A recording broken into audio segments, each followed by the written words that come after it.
Given the drop in the street price for marijuana, how will legal pot compete? For more on this, I'm joined by Jason Childs. He's an economics professor at the University of Regina and also was part of a group of policy experts who did a report on marijuana sales. Thank you so much for joining me today, Jason. Jason. Thank you for having me. Can you first just give us an idea of why we're seeing this drop in illegal sales? Right. So what's happening is the illicit market providers are gearing up for competition, and they're gearing up for competition with the legal market, and they're not going to go easily. They're not going to go quietly. We saw the same thing in Colorado and other jurisdictions that have legalized cannabis. We saw the same thing with alcohol 70 years ago.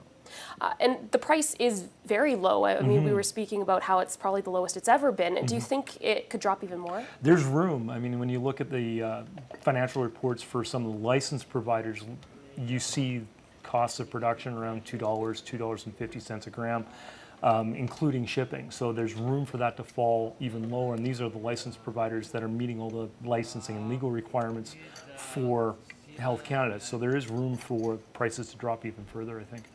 So with that being said, I mean, there's obviously going to be, or there is now a discrepancy between what legal pot will cost and a legal pot. Right. So how do you think the legal market will be able to survive this? Well, it's going to have to endure some losses probably for the first little while. That was kind of understood, one of the requirements in the retail licensing by the provincial government, the financial resources to get over this hump.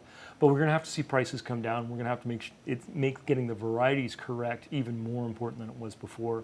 And it means getting that consumer experience and that information, that education piece out to the cannabis consumer even more important than it was before. Well, looking with the price drop in the legal market, I mean, illicit pot doesn't have to deal with taxes, things like that. So how will businesses be able to, stay afloat with lower prices? It's going to be hard. It's going to be challenging. I mean, we're looking at somewhere between $2 to $3 in tax per gram right now anyway, with the federal government, with the GST, with the PSD, the licensing fees in Saskatchewan, and I understand Prince Albert has gone in the same direction. It's not going to be easy for these guys to compete, so we're going to have to see perhaps an increase in enforcement.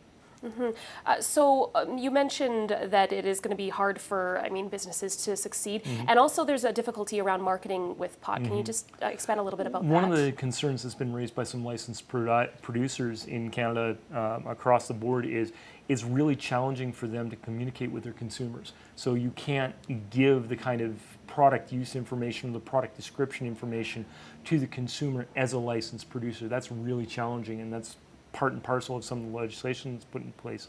If we're going to have consumers using the correct product and using it correctly, we have to figure out a way for the information to flow from the expert at the production level to the user.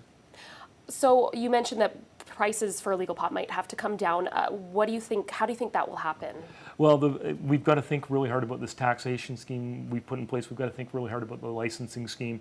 And we may get to a point where we have to say, look, we're going to forego the federal excise tax, we're going to forego the PSD, we're going to forego the GST in order to make this legalization work and to get people to transition from the illicit market, where they're already getting the product they know and like, to the legal market, which may not have exactly the same products.